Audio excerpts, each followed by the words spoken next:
This stealth ship, the pride of modern American military engineering, apparently has serious weaknesses that have led several countries to reject it outright. Greece even rejected the offer thousands of times. However, behind these rejections, an important question arises.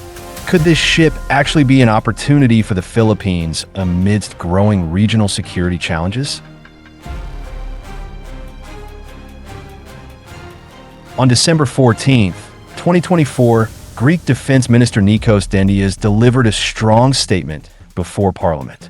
He rejected the United States' offer to acquire Freedom-Class Littoral Combat Ships, LCS. His reasons were simple yet compelling: chronic propulsion problems and high maintenance costs. They offered the ship without fixing the propulsion system, and they asked us to pay $50 million per unit. That's unreasonable. 1,000 times no, Dendias asserted.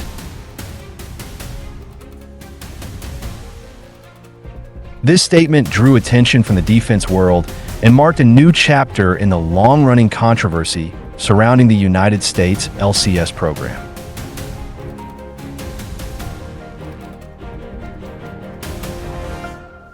The Freedom-Class LCS was originally developed as a multi-purpose combat ship for littoral operations, flexible, fast, and modular. In theory, these ships were capable of facing a wide range of modern threats, from anti-submarine operations and electronic warfare to maritime security patrols. However, in practice, these ships became emblematic of design failure. Their propulsion systems were frequently problematic, their reliability was low, and their operational costs far exceeded initial estimates.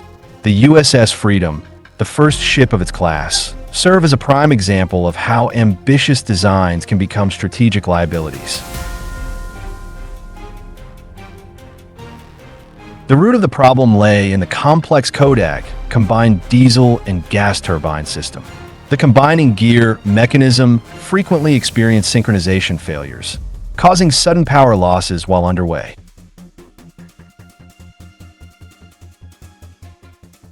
These failures were not just technical, they were also issues of trust and efficiency. The U.S. Navy ultimately concluded that the repair and maintenance costs were not worth the operational benefits and decided to retire most of the LCS units early. Greece was able to resist because it had the budget and an alternative fleet from Europe. But for the Philippines, the situation was different. The country faced the daunting challenge of policing its vast maritime territory, from the East Philippine Sea to the South China Sea, with limited resources.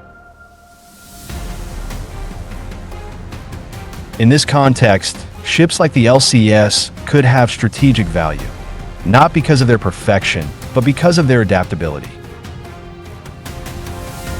If acquired through free transfer or a symbolic fee, these ships could strengthen the patrol capabilities, maritime presence, and surveillance of the Philippines' exclusive economic area. The United States has a long history of providing defense assistance to the Philippines through various programs such as Excess Defense Articles, EDA, and Foreign Military Financing, FMF. A similar scheme was used to transfer the Hamilton-class cutters, which now form a vital part of the Philippine Navy's fleet. If Washington offers a similar transfer model for the Freedom-Class LCS, the Philippines could potentially acquire 2 ships with training and spare parts support, making them valuable assets amidst a limited defense modernization budget. However, the technical risks should not be underestimated. The LCS's problematic propulsion system remains a major weakness.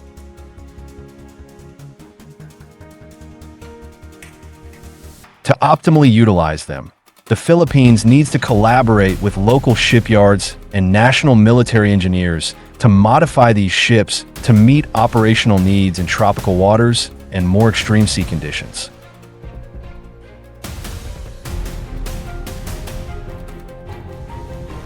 With the right maintenance strategy, these vessels could serve as fast patrol vessels or joint operations support platforms.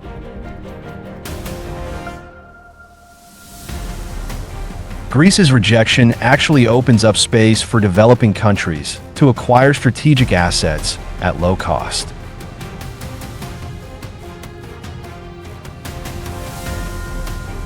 The Philippines is currently in the midst of its Horizon 3 modernization program, which emphasizes increasing maritime capacity and interoperability with regional allies.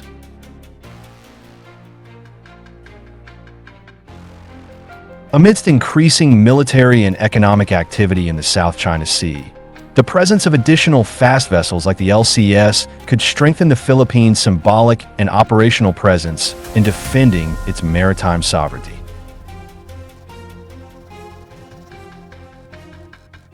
Imagine two Freedom-Class LCS ships stationed at Lantamal, Palawan, and Subic, each with long-range patrol capabilities, advanced radar, and a helicopter deck for rapid missions. With American technical support, these ships could become a vital tool in maritime security operations, without having to wait years for new ships to be procured.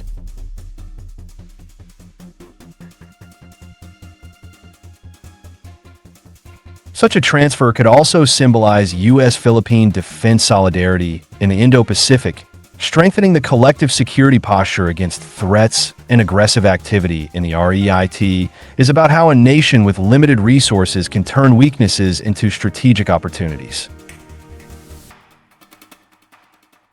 For the Philippines, this decision must be viewed through a geopolitical lens, not merely a technical one. With a pragmatic approach, sound technical cooperation, and allied support, a ship considered a failure by one country could become a crucial element in the Philippines' maritime defense architecture. The ultimate question is the Philippines willing to take calculated risks to gain strategic advantage from assets rejected by others? The answer will determine how far the country is prepared to go in building a resilient and independent maritime force.